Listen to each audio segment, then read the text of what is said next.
بسم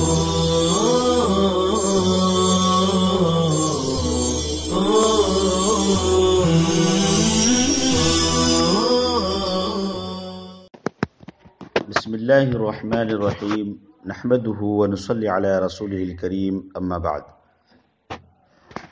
قال المصنف رحمه الله: ونعت المبني الأول مفردا يليه مبني ومعرب رفعا ونسبا مثل لا رجل ظريف وظريف وظريفا وإلا فالإعراب والعطف على اللفظ وعلى المحل جائز في مثل لا أب وابنا وابن. اور مبنی کی پہلی صفت نعت المبنی الاول، اور مبنی کی پہلی صفت ترا حالہ کہ وہ مفرد ہو، نیز وہ صفت اس مبنی کے ساتھ ملی ہوئی ہو تو وہ صفت مبنی ہوگی، معرب ہوگی. مبنی و معرب، وہ صفت مبنی ہوگی اور معرب ہوگی. رفعا و نصبا، رفع و نصب کی صورت میں. یہ معرب سے حال واقع ہے، جیسے لا رجل ظریف، لا رجل ظریف، لا رجل ظریفا. وإلا فالإعراب، ورنہ صرف معرب ہوگی. والعطف على اللفظ وعلى المحل جائز، اور لفظ اور محل دونوں پر حمل کر کے عطف کرنا جائز ہے. لا اب و ابنا و ابن جیسی مثال میں. طلبہ عزیز، یہاں سے صاحب کتاب علامہ ابن حاجب یہ بیان فرما رہے ہیں کہ لائے نفی جنس کا اسم جو مبنی بر فتح ہے، اگر وہ موصوف ہو اور کوئی اسم اس کی پہلی صفت ہو، مطلب دوسری اور تیسری صفت نہ ہو، اور وہ صفت مفرد ہو، مضاف یا مشابہ مضاف نہ ہو، اور وہ صفت موصوف کے ساتھ ملی ہوئی ہو، یعنی موصوف اور صفت کے درمیان فصل نہ ہو، یہ شرطیں پائی جائے تو ایسی صفت کو مبنی بر فتح بھی پڑھ سکتے ہیں اور معرب بھی پڑھ سکتے ہیں. ایک تو پہلی شرط تو یہ ہے کہ وہ پہلی صفت ہو، دوسری تیسری نہ ہو. دوسری شرط یہ ہے کہ وہ مفرد ہو، اور تیسری شرط یہ ہے کہ وہ متصل ہو، منفصل نہ ہو. تو ایسی صورت میں اس صفت کو مبنی بر فتح بھی پڑھ سکتے ہیں اور معرب بھی پڑھ سکتے ہیں. پھر معرب پڑھنے کی صورت میں رفع بھی پڑھ سکتے ہیں اور نصب دونوں جائز ہیں. جیسے اس کی مثال مصنف نے دی لا رجل ظریف. اس مثال میں تینوں صورتیں جائز ہیں، یعنی مبنی بر فتح پڑھا جائے جیسے لا رجل ظریف، اور معرب پڑھنے کی صورت میں مرفوع اور منصوب دونوں طرح. تو مرفوع پڑھنے کی صورت مرفوع پڑھیں گے جیسے لا رجل ظریف، اور منصوب بھی پڑھ سکتے لا رجل ظریفا. تو جو پہلی صورت ہے مبنی بر فتح جو پڑھ رہے ہیں، اس کی وجہ یہ ہے کہ موصوف مبنی ہے، لا رجل یہ مبنی ہے، اور صفت کا موصوف کے ساتھ اتحاد اور اتصال ہے، لہذا اس کو بھی وہی حکم دینا بہتر ہوگا. اور دوسری وجہ یہ ہے کہ مبنی علی الفتح اس لیے پڑھیں گے کہ قاعدہ یہ ہے کہ کلام منفی جب کسی قید کے ساتھ مقید ہو تو حقیقت میں وہ نفی قید کی ہوتی ہے، مقید کی نہیں. یعنی وہ اصل نفی قید پر داخل ہوتی ہے. جیسے لا رجل ظریف، اصل میں لا ظریف ہے، اور چونکہ ظریف نکیرہ مفرد ہے اس وجہ سے مبنی علی الفتح ہوگا، کیونکہ لائے نفی جنس کا اسم اگر نکرہ مفرد ہو تو مبنی علی الفتح ہوتا ہے۔ اچھا، دوسری بات یہ بتائی کہ اس کو معرب بھی پڑھ سکتے ہیں، اور معرب پڑھنے کی صورت میں مرفوع اور منصوب دونوں پڑھ سکتے ہیں۔ تو معرب پڑھنا بھی قاعدے کے تحت ہے، اور وہ یہ ہے کہ تابع اور متبوع، تابع جو ہوتا ہے وہ اعراب میں متبوع کے تابع ہوتا ہے، بنا میں تابع نہیں ہوتا، یعنی معرب ہونے میں تو تابع ہوتا ہے، مبنی ہونے میں تابع نہیں ہوتا، اس لیے کہ بنا تو ایک عارضی چیز ہے اور اس میں اصل اعراب ہے، یعنی اسم میں اصل اعراب ہے۔ اب اگر ظریفن کو رجل کے محل پر حمل کریں گے تو مرفوع پڑھیں گے، ظریفن کو رجل کے محل پر حمل کریں گے تو مرفوع پڑھیں گے، کیونکہ رجل محلاً مرفوع ہے مبتدا کی وجہ سے، اور لفظ پر حمل کرتے ہوئے پڑھیں گے تو اس صورت میں منصوب پڑھیں گے، کیونکہ رجل لفظاً منصوب ہیں۔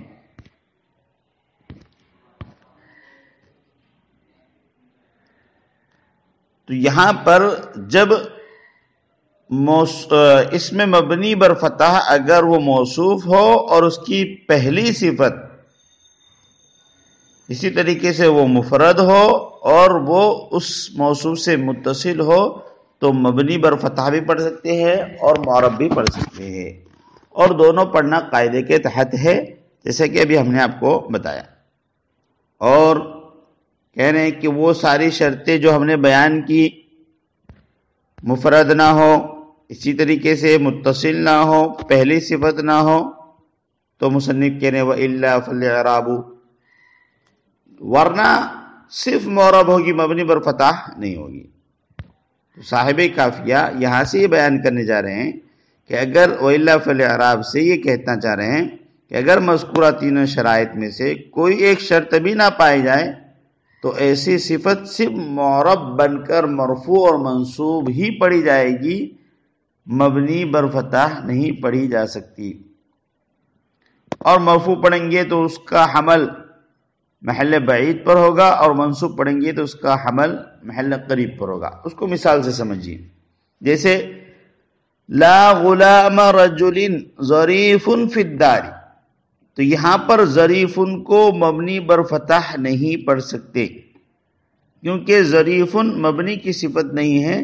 بلکہ غلام رجل یہ معرب کی صفت ہے، اس لیے اس پر تنوین آئی ہے، لہذا فتحہ نہیں آیا۔ لا غلام رجل ظریف فی الدار۔ اسی طرح تو ایک بات تو یہ ہوگی کہ یہ مبنی کی صفت نہیں، معرب کی صفت ہے۔ اسی طرح لا رجل ظریف کریم فیہا، یہاں پر کریم مبنی بر فتح اس کو نہیں پڑھ سکتے، کیونکہ وہ رجل مبنی کی پہلی صفت نہیں ہے بلکہ دوسری صفت ہے، اور وہاں پر آپ کو بتایا گیا تھا کہ پہلی صفت ہونا چاہیے۔ تو لا رجل ظریف کریم فیہا، تو کریم کو مبنی بر فتح نہیں پڑھ سکتے، اس لیے کہ وہ پہلی صفت نہیں ہے۔ اسی طرح لا رجل راکب فرس عندی، اس مثال میں راکب فرس کو مبنی بر فتح نہیں پڑھ سکتے، کیونکہ وہ مفرد نہیں بلکہ مضاف ہے، اور مفرد ہونے کی قید لگائی گئی تھی۔ اس طرح لا رجل خیر منک فی الدار، اس میں خیر اس کو مبنی بر فتح نہیں پڑھ سکتے، کیونکہ وہ مفرد نہیں ہے بلکہ مشابہ مضاف ہے۔ اسی طرح لا رجل فی الدار کریم، کریم کو مبنی بر فتح نہیں پڑھ سکتے، کیونکہ وہ موصوف سے متصل نہیں ہے، دونوں کے درمیان فصل ہو چکا ہے۔ بہرحال عبارت میں الاول جو ہے وَنَعْتُ الْمَبْنِيِّ الْأَوَّلُ مُفْرَدًا يَلِي، الاول جو ہے یہ نعت المبنی کی صفت ہے، اس لیے کہ نعت المبنی یہ مرکبی اضافی ہو کر موصوف ہے اور الاول اس کی صفت بن رہا ہے، اور مفردن اور یلی یہ دونوں حال واقع ہے۔ اور مبنی و معرب یہ نعت المبنی الاول کی خبر ہے، اور رفعا منصبا یہ ترکیب میں تو مفعول مطلق بن رہے ہیں، یرفع رفعا و ینصب نصبا، یا پھر حال واقع ہے، معرب سے حال واقع ہے کہ معرب ہوں گے درا حالانکہ رفع بھی آ سکتا ہے اور نصب بھی آ سکتا ہے۔ آگے مصنف نے بیان کیا ہے کہ لائے نفی جنس کا اسم والعطف على اللفظ وعلى المحل جائز في مثل لا اب و ابن، یہاں سے مصنف نے بیان یہ کیا ہے کہ لائے نفی جنس کا اسم جو مبنی بر فتح ہے اس کے لفظ اور محل دونوں پر محمول کر کے عطف کرنا جائز ہے، لا اب و ابن جیسی مثالوں میں۔ اور اس جیسی مثال سے مراد ہر وہ عبارت ہے جس میں دو شرطیں پائی جائیں۔ پہلی شرط یہ کہ معطوف نکرہ ہو، معطوف نکرہ ہو، اور دوسری شرط یہ ہے کہ لا مکرر نہ ہو، معطوف نکرہ ہو اور لا مکرر نہ ہو، تو اس صورت میں لفظ اور محل دونوں پر حمل کرتے ہوئے عطف کرنا جائز ہے۔ جیسے یہ مثال ہے لا اب و ابنن یا لا اب و ابنن، دونوں طرح پڑھ سکتے۔ تو جو دو شرطیں بیان کی ہے کہ معطوف نکرہ ہو اور لا مکرر نہ ہو، کیونکہ اگر معطوف معرفہ ہوگا تو اس سے پہلے بات گزر چکی ہے کہ معرفہ ہونے کی صورت میں رفع واجب ہے، لہذا لا غلام لک والفرس، تو والفرس یہ معرفہ ہے لہذا اس کا رفع واجب ہے۔ اسی طرح لا مکرر نہ ہو، پتہ چلا اگر لا مکرر ہے تو اس صورت میں بھی اس کا حکم اس کا حکم گزر چکا ہے، لا حول ولا قوت الا باللہ والی مثال میں، کہ وہاں پر لا مکرر ہے تو وہاں پر 5 صورتیں جائز ہے جیسا کہ پہلے گزر چکا ہے۔ اب یہاں پر دیکھیں کہ لا اب و ابنن، اس جیسی مثال میں کہ جب معطوف نکرہ ہو اور لا مکرر نہ ہو، جب یہ دو شرطیں پائی جائیں تو معطوف میں 2 وجہ جائز ہے، 2 صورتیں جائز ہے۔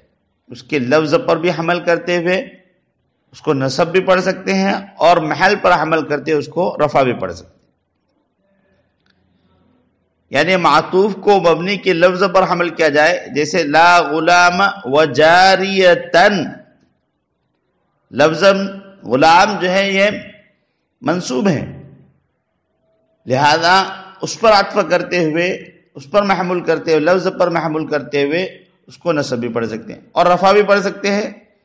معطوف کو مبنی کے محل پر حمل کرتے ہوئے، لہذا لا غلام و جاریتن، اور غلام یہ محلن مرفوع ہے ابتدا کی وجہ سے۔ تو جب 2 شرطیں پائی جائے کہ معطوف نکرہ ہو اور لا مکرر نہ ہو تو اس صورت میں لفظ اور محل دونوں پر حمل کرتے ہوئے عطف کرنا جائز ہے، اور متن میں جو ذکر کی ہے مثال اس میں وہ دونوں شرطیں پائی جا رہی، لا اب و ابنن، لا اب و ابنن، دونوں پڑھ دو، اس لیے کہ ابن کو اگر اب کے لفظ پر حمل کیا جائے تو منصوب پڑھا جائے گا اور لا اب و ابنن کہا جائے گا، اور اگر اب کے محل پر حمل کرتے ہوئے اس کو مرفوع پڑھا جائے تو لا اب و ابنن کہا جائے گا۔ الغرض چاہے مبنی کے لفظ پر حمل کیا جائے یا محل پر، دونوں صورتوں میں معرب ہی پڑھا جائے گا، معطوف کو مبنی نہیں پڑھا جائے گا، جیسا کہ صفت کی صورت میں دونوں جائز تھا۔ اور مبنی کے جائز نہ ہونے کی وجہ یہ ہے کہ درمیان میں حرف عطف کا فاصلہ ہے، لہذا اتصال اچھی طرح نہیں ہے جیسا کہ صفت میں تھا۔ لا اب و ابنن، لا اب و ابنن، اس کے بارے میں کہا جاتا ہے کہ یہ حمام ابن غالب کا شعر ہے، اس کا ایک ٹکڑا ہے، شعر کے ٹکڑا ہے، اس نے مروان ابن حکم اور اس کے بیٹے عبد الملک کی مدح میں کہا تھا، اور پورا شعر اس طرح ہے ولا اب و ابنا مثل مروان وابنه اذا هو بالمجد ارتدى وتأزرا، مروان اور اس کے بیٹے عبد الملک کی طرح نہ کوئی باپ ہے نہ کوئی بیٹا، جبکہ اس نے بزرگی کی چادر اور ازار پہن لی۔ تو اس شعر کے اندر ابنن منصوب پڑھا گیا ہے، اس کو مرفوع پڑھنا بھی جائز ہے۔ لا اب و ابنن، لا اب و ابنن دونوں طرح پڑھ سکتے ہیں۔ اللہ تعالی ہم سب کو علم نافع عطا فرمائے، ہمارے اس پڑھنے پڑھانے کو قبول فرمائے۔ وصلی اللہ تعالی علی خیر خلق محمد وعلی آلہ وصحبہ اجمعین۔